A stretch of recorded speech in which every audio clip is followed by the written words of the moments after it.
This short report focuses on 2 mission challenges, highlighting 2 trends that need to be overcome for this church to complete the proclamation of the 3 angels' messages.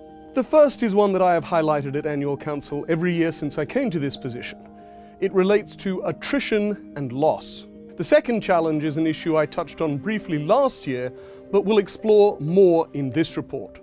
It is the leveling off of growth rates, a trend which, if it were to continue, could have very troubling implications. So, the first mission challenge relates to reductions in membership, the second to what seems to be a diminishing success in adding members. This first chart shows accessions per annum in the 2010s. It is a crucial metric, and we will come back to it, but of course it's not the only metric affecting church growth. Compare these figures to those for losses in this chart, which shows losses for the same period and on the same scale. These are members who were dropped from membership, were identified as missing, or simply could not be accounted for in audits. You will note the high numbers in the preceding quinquennium as comprehensive membership reviews took place in many parts of the world, and yet in mid-decade that faltered. Thank you to church leaders who, in the last 2 to 3 years, have taken up membership review with renewed vigor. I want to pay particular tribute to our leaders in the Southern Asia Division who are undertaking the first major division-wide audit of membership. When church members turn their backs on the church and, as it were, hit the road, of course it has an impact on growth. This chart illustrates that impact by charting losses together with net accessions. You can see how the losses literally undercut the gains. So much so that there are places in every division where church leaders prefer simply not to record the losses. But the people are leaving. Closing our eyes to that is no substitute for closing the back door. Starting in 1965, the church counted not only baptisms and professions of faith, but also losses. And thus we now have 55 years of statistics on losses. This is the 5th year of showing versions of the next 2 slides, but each year I update the data. Since 1965, exactly 40,421,554 people have been members of the Seventh-day Adventist Church. Thanks be to God. Tragically, the number who have left has now passed 16 million. And our net loss rate has now ticked over above 40%. In the last 55 years, then, of the 40.4 million church members, at least 16.24 million have left. So there is the first challenge, reducing losses. Let us now turn to the second challenging trend. We are not having the evangelistic success that might be expected. Now, please be clear.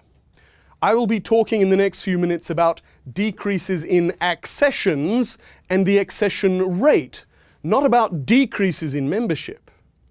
But if the trend were to continue, it could have a significant negative impact on growth.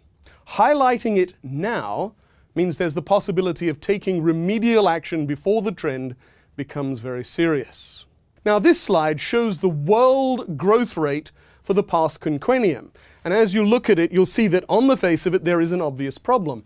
But ongoing comprehensive membership reviews distort the growth rate. Many of those taken off the books, or in these days off the databases, actually left the church years, even decades ago. So the most reliable metric we currently have is accessions, because we do have confidence that baptisms, rebaptisms, and professions of faith are being reported pretty accurately. And of course, accessions are the headline in considering growth. So let's look at this chart again. It shows actual numbers of accessions each year through the 2010s. Now, there's a considerable up and down in the annual figures for accessions, which of course is baptisms and professions of faith.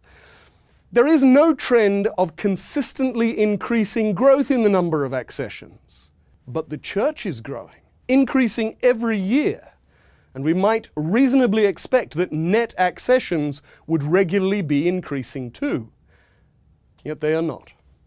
And that becomes clearer when we look not at actual numbers, but at rates of increase and decrease. And if we look not at 10 years, but at 20 years, as in this chart. Again, let me stress, we are talking about accessions, not about membership. What we see here is therefore not a growth rate, but it does show the percentage increase or decrease in accessions each year. There's considerable volatility, which is to be expected. But it is striking that in 10 of the 20 years, accessions were lower than in the preceding 12 months. And yet remember, the church membership has increased in all 20 years. We might expect a couple of years in which accessions declined, but not 10 of 20. Our success in soul winning seems to be plateauing. We have more members than ever, but they are not winning noticeably more souls for Christ. There could be many reasons for that, but one I want to highlight is related to what should be powering the world church growth, church planting. As we all know, the more local churches we have, the greater presence in a community we have, the more opportunities we have to help people understand the Bible and find freedom, healing, and hope in Jesus. Let me underscore that in the next 4 charts, I will be giving figures for congregations, which is the combined total of local churches and companies. Now this chart shows a steady rise in the global number of congregations. Again, this slide shows data for 20 years, and we see a steady increase. To God be the glory. But the chart shows the net numbers. We get a different picture when we look at the rate of increase in the total number of congregations, what we might call a congregational growth rate, which you see here. What this chart shows is that in the last 20 years, there has never been a year in which the number of congregations declined, but that the rate of increase has steadily declined. Now, this is a correlation. It is not clear that the slowing of church planting is the cause of the plateauing in conversions, but it certainly can't help. I suggest, however, that there is a twofold problem. First, church planting needs to be strengthened, and indeed that is emphasized in the I Will Go strategic focus. But secondly, congregations need to become more effective in outreach.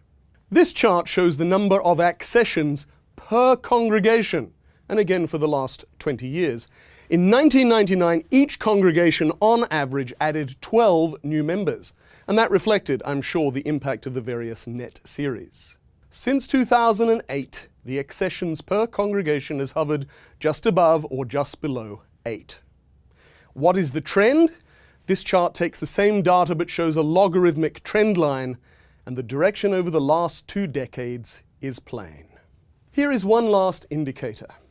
This chart shows accessions per pastor each year for the same 20-year period. The dark blue line shows the average number of accessions per ordained pastor. The orange line shows the average for all pastors, ordained, commissioned, and licensed. The trend line here would also be down, though less markedly down than for accessions per congregation. Now, it's notable that there are encouraging spikes in the 2010s, but again, though we have more pastors than ever, they are not, it seems, winning ever more souls for Christ. And again, here there could be a number of reasons for all the data and the analysis that I have shared.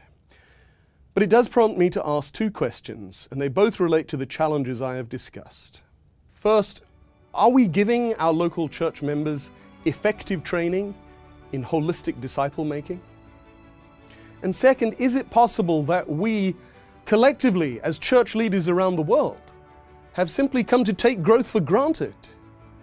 Have we become complacent? These data tell us that there is no room for complacency.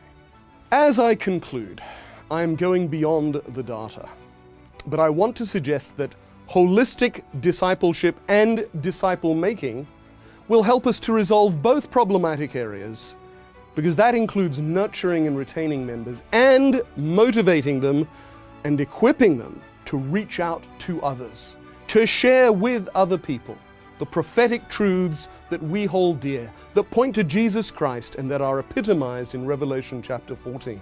That is our mission.